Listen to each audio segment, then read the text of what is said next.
1932 से लेकर royal Enfield bullet एक सिंगल सिलेंडर से जुड़ी हुई है, यानी कि एक सिंगल थंब। हिस्ट्री में शायद ये पहली बार है जब आपको मिलने वाले हैं दो थंब।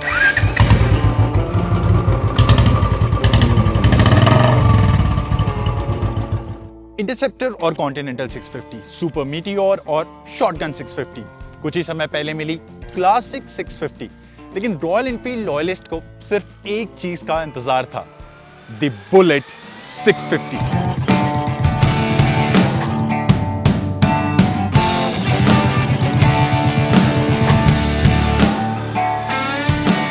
बुलेट की स्टोरी होती है 1932 इंग्लैंड रेडिच से, जहां इसे मेड लाइक गन का नारा मिला। 1950 में एक अजीब मोड़ आया जहां ये कंप्लीटली ब्रिटिश मोटरसाइकिल इंडिया आ गई और मद्रास में इसे एक नई जिंदगी मिली। फिल्मों में दिखी, जंग में भी उतरी और हिमालय की चोटियां भी चढ़ी। ये सिर्फ एक मोटरसाइकिल नहीं है, दिस इज एन आइडेंटिटी। इस 100 साल के सफर को सेलिब्रेट करने का तरीका इससे अच्छा क्या हो सकता है that Royal Enfield gave its most powerful engine to the Bullet. Yes, there's a 750 coming, but until now, this is the most powerful. हम सारे लोग इस इंजन के बारे में सारी बातें जानते हैं, power figure, torque, etcetera etcetera. यहाँ पर जो सबसे इंपॉर्टेंट चीज है, मैं उसके बारे में पहले बात करना चाहूंगा, द डिजाइन। पहली बार में इस बाइक को देखकर लगेगा यार ये तो वही बुलेट वाला डिजाइन है। एग्जैक्टली यही चीज तो रॉयल एनफील्ड चाहता है। जो लोग रॉयल एनफील्ड्स को जानते हैं उन्हें पता है कि इनके टैंक की पिन स्ट्राइप्स को हाथ से ही बनाया जाता है। एक कमाल का आर्टिस्ट एक ब्रश के सिंगल स्ट्रोक से इन पिन स्ट्राइप्स को बनाता है। लेकिन बुलेट 650 की एक खास बात है, अगर आप फ्रंट फेंडर्स पर देखें, इवन अगर आप साइड पैनल्स पर देखें और रियर फेंडर्स पर देखें, तो ये सारी की सारी पिन स्ट्राइप हैंड पेंटेड हैं। ये कोई स्टिकर्स नहीं है और इनमें थोड़े बहुत आपको इम्परफेक्शंस दिखेंगे। This what makes every Royal Enfield Bullet 650 unique. हर किसी में थोड़े बहुत अलग लाइंस होंगी और हर एक बाइक अलग दिखेगी। अगर आप फ्रंट में हेडलाइट को देखेंगे तो ये उसी विंटेज कैस्केड स्टाइल में आती है, जहां ऊपर की तरफ आपको ये लिप मिलता है। ऑल्दो अंदर आपको बहुत सारे मॉडर्न एलिमेंट्स मिलते हैं, यानी एलईडी लाइटिंग और रॉयल एनफील्ड का लोगो। अगर आप साइड में देखेंगे तो वही nostalgic tiger eye pilot lamps, and I used to love this design.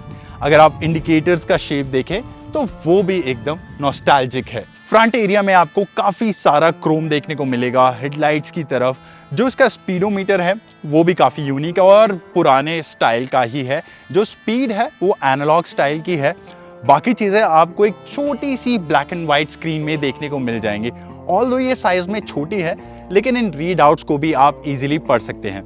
यहाँ पर एक छोटी सी सेकेंडरी स्क्रीन और दी गई है, जिसमें आपको टाइम और थोड़े बहुत दूसरे फीचर्स देखने को मिल जाएंगे। Even the ignition is very old style. अगर आप मिरर्स की तरफ देखें तो ये भी काफी यूनिक और पुराने स्टाइल के हैं, प्लस क्रोम से लदे हुए हैं। स्विच गियर का स्टाइल देखें, रोटरी स्टाइल के गियर जो कि आपको न्यूअर रॉयल एनफील्ड्स में देखने को मिलेंगे, प्लस यहाँ पर भी काफी क्रोम ट्रीटमेंट दिया गया है। हाँ, ये जो चीजें हैं ये एक्चुअली थोड़े नए स्टाइल की हैं, बट ओवरऑल अगर मैं बात करूं, इसे बुलेट 350 के डिजाइन से कंपेयर करूं, तो इस एरिया में मुझे कोई भी डिफरेंस देखने को नहीं मिलता है। This look exactly same as a Royal Enfield Bullet 350।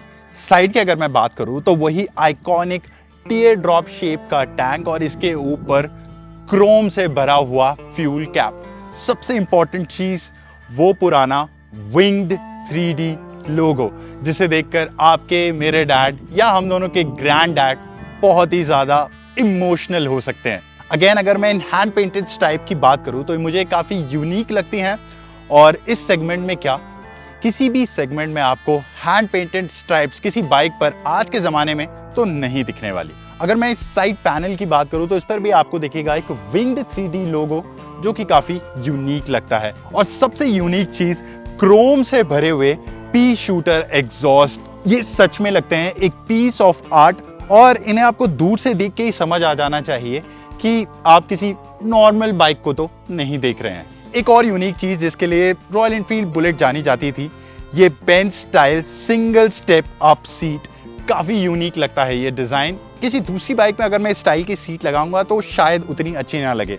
647 cc parallel twin SOHC 4 stroke engine जो प्रोड्यूस करता है almost 47 bhp and 52 newton metre का टॉर्क। इन नंबर्स के बारे में तो हम सब जानते हैं। नई चीज़ क्या है?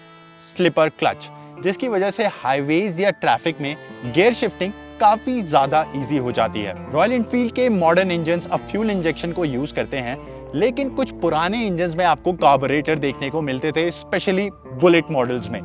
लेकिन अब फ्यूल इंजेक्शन मिल गया है तो cold starts are worry free. Although इस इंजन का एग्जॉस्ट नोट आप पहले भी दूसरी बाइक्स में सुन चुके होंगे, बट हमें इस रिचुअल को मिस नहीं करना चाहिए।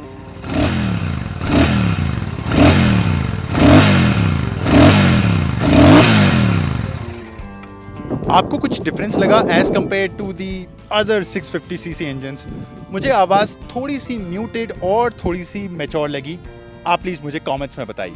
जिन लोगों ने रॉयल एनफील्ड के 650 सीसी पैरेलल ट्विन इंजन्स को चलाया है, दे नो कि ये कितने स्मूथ हैं। बुलेट 650 में भी सेम इंजन है, सो ऑफ कोर्स ये बाइक भी काफ़ी स्मूथ होगी। बट इसमें एक चीज़ बहुत अलग है, राइडिंग पोजीशन। सुपर मीटियोर या क्लासिक 650 के कंपैरिजन में इसकी राइडिंग पोजीशन में थोड़े बहुत फर्क है।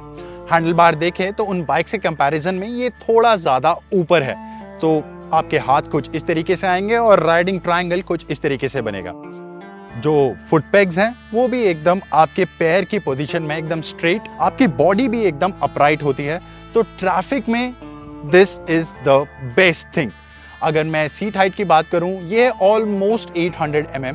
तो अगर आपकी हाइट है 5 फुट 7 इंच या 5 फुट 6 इंच, तो भी इजीली इस बाइक को आप फ्लैट फुट कर पाएंगे। ऑल्दो अभी तो ये सेंटर स्टैंड पर लगी हुई है, इसलिए शायद आपको ये थोड़ी ऊंची लग रही हो, but an average Indian individual can easily ride this bike. Lower speeds पर ये इंजन काफी ज्यादा थ्रॉबी फील होता है। सिंगल सिलेंडर बुलेट का कैरेक्टर भी कुछ ऐसा ही था, लेकिन अब इसमें एक और सिलेंडर ऐड हो गया है, तो वो एक्सपीरियंस काफी ज्यादा रिफाइंड हो गया है।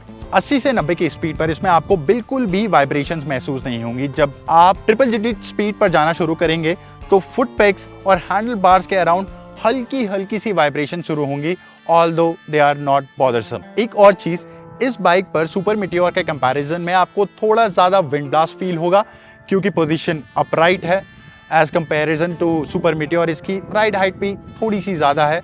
सामने कोई विंड स्क्रीन भी नहीं है, लेकिन वो open air feel, the wind blast on your face, यही तो हमेशा से एक बुलेट का एक्सपीरियंस रहा है। अगर मैं इस बाइक को कॉन्टिनेंटल या इंटरसेप्टर 650 से कंपेयर करूं, तो वो बाइक्स काफ़ी ज़्यादा स्पोर्टी हैं। उनमें आप ज़्यादा आगे की तरफ झुकते हैं, तो कुछ टाइम के बाद ये स्पोर्टी राइडिंग पोजीशन आपको दिक्कत दे सकती है। लेकिन रॉयल एनफील्ड की bullet 650 is just upward straight. तो इवन अगर आप क्रूज करना चाहते हैं, टूरिंग करना चाहते हैं, इवन सिटी राइड्स के लिए, this is the most comfortable 650 CC platform. इसमें मिलता है आपको एक 14.8 लीटर का petrol tank, let's say almost 15 litres.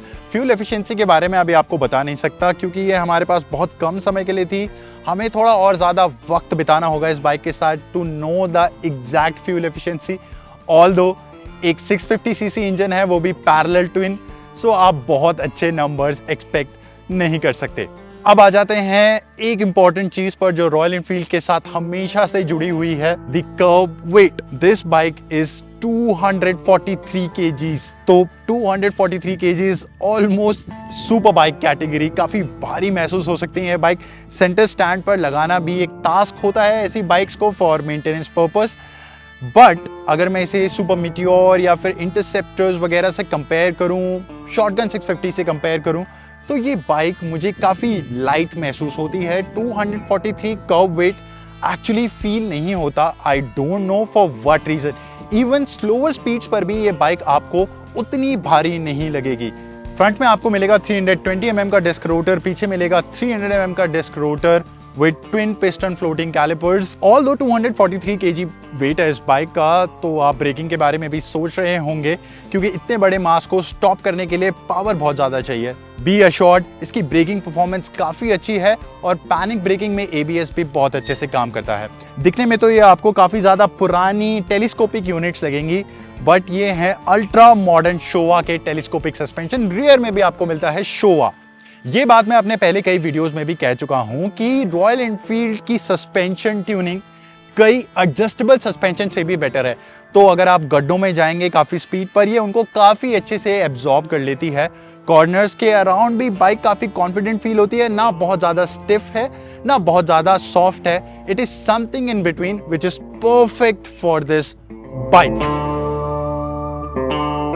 आपको मिलता है बहुत ही classic design, upright riding position जो कि सिटीज और हाईवेज दोनों के लिए कंफर्टेबल है, एक smooth parallel twin engine, hand painted stripes जो कि आपको एक सेगमेंट में लग्जरी और बी-स्पोक वाली फील देंगी।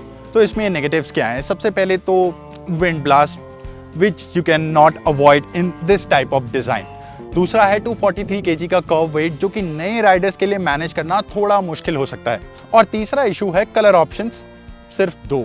इसकी प्राइसिंग रखी गई है 3,46,000 एक्स शोरूम एंड ये बन जाता है नया बेंचमार्क वैल्यू फॉर मनी का।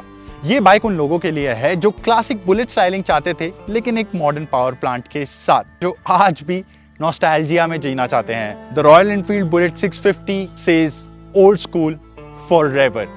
आपको ये बाइक कैसी लगी मुझे कमेंट्स में बताएं। ये वीडियो अच्छा लगा हो तो इसे लाइक और शेयर करें और ऐसे कंटेंट के लिए ऑटो 9 को जरूर फॉलो करें।